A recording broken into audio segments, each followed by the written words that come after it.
Welcome back to Real Estate 101. Today we're going to continue our discussion on home staging, and I'm pleased to be joined once again by Michelle Finnamore of Michelle Finnamore Interiors. Michelle, welcome back to the show. Thanks, Joe. Glad to be here. What are we going to talk about today, Joe? Today I want to talk about staging the front entrance of your home.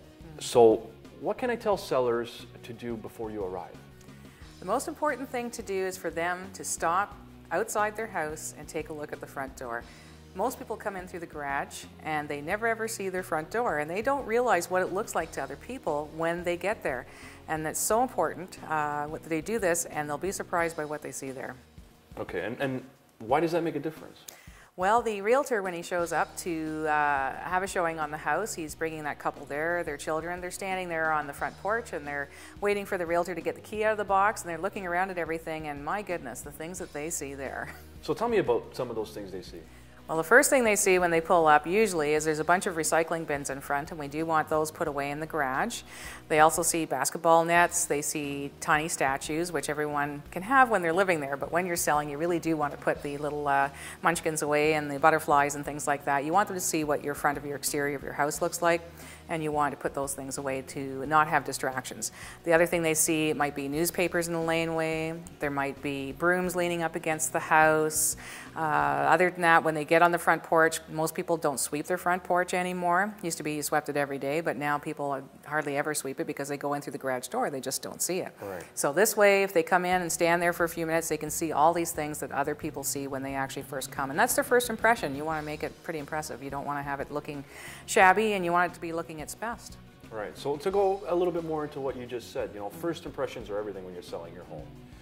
What are some of the obvious things that sellers can do to avoid giving a bad first impression to a buyer coming through the door? That's a really good question, Joe.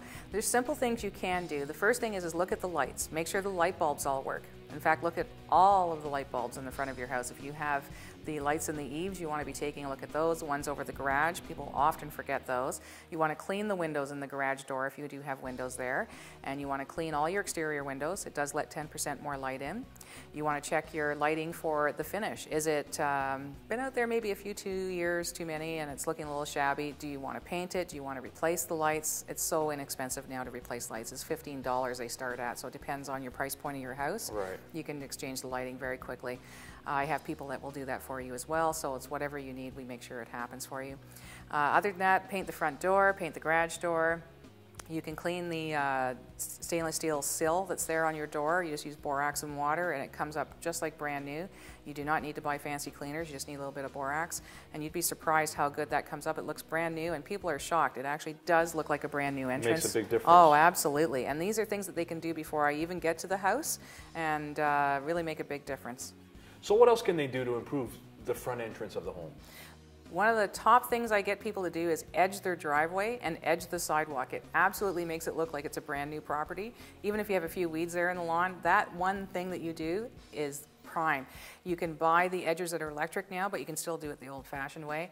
Trim your bushes in the front that if they're right in front of the windows, that they're just to the windowsill. You don't want them to be much taller than that.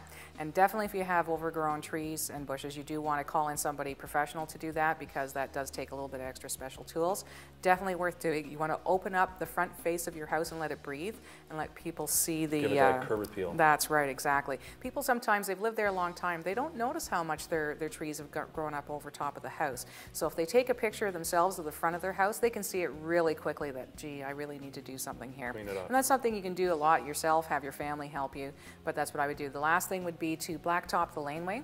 So you either roll it on yourself, you buy a $50 barrel of the black tar and do it yourself, or you actually call a company in. Usually for a double laneway, it's about $80 to $100. Definitely worth doing if it's paved laneway. If it is unilock, then we want you to use your power washer to go ahead and get the stains off. Also do any unilock around the house, poolside tiles or the front porch that's made of cement, you definitely want to do that. It makes it look brand new. Okay, so what about paint? Do you think it's a good idea for home sellers to paint their front door, front garage? I do, if they let me pick the colors first. Color is a really, really hard thing to pick.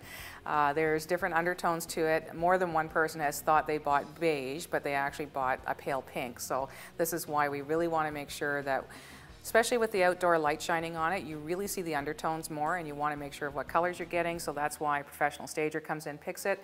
Our association works with a paint company. They do give us exterior colors to use. These are the colors to use that sell most often, say, for a front door. Your trim color should be the same color as your grout typically, but again, it depends on the color of your grout. You really do need to have someone professional pick that for you. And again, the garage door should be blending in with the trim. You do not want to make it a feature. It's your front door that's the feature. That's what you paint the different color, never the garage door. Okay, and what about flower beds and trees? Do you got any suggestions for that? I always suggest with the flower beds that if you can do it, if it's early springtime and things are just starting to come up, go to the garden center, get a few spring flowers, and do put them in. If it's fall, I definitely like to see the great big mums that you can get like at Costco, places like that, garden centers, and basically put those in. And you don't need many, you need generally 3 for a front yard garden bed, and do it that way. You do add that splash of color. And other than that, if you do have dead trees and things, we want you to take them out, the bushes and things, or if you have dead branches, please trim them off. That's most important. And what about the front porch? Do you think it's a good idea to put something there like a patio set or some tables? Sometimes it is. It really does depend upon the square footage of the porch. We don't really want to overdo it. Some porches I don't put anything at all on. It really does depend on the style of it. Sometimes we'll put a chair, sometimes we'll put a chair and a table, a little round table. Sometimes we'll put a couple of chairs if it's a very large porch. We definitely do not want to see any of the ashtrays for the people that are smoking outside on their front porch. That doesn't leave a very good aroma in the front door, and it doesn't look very good, so we'd like to see that put away. People come in there and right away they're like, oh, they're smokers. And absolutely. If you have a sign up that says welcome, or welcome to my home, home sweet home, that's kind of nice to have that. But even typically, sometimes I'll be taking those down. If they're not in good condition, I do take them down. Anything that you have on the side of the house, some people have like metal dragonflies and butterflies and things like that. I really have to see it first, but generally the rule of thumb is you are taking them down.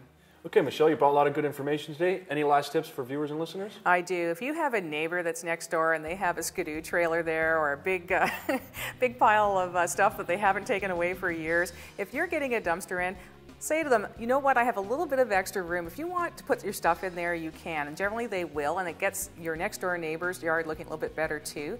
And that makes a really good first impression when people are coming up. Some people will not live next door to someone that has a big pile of junk sitting on the side of their house.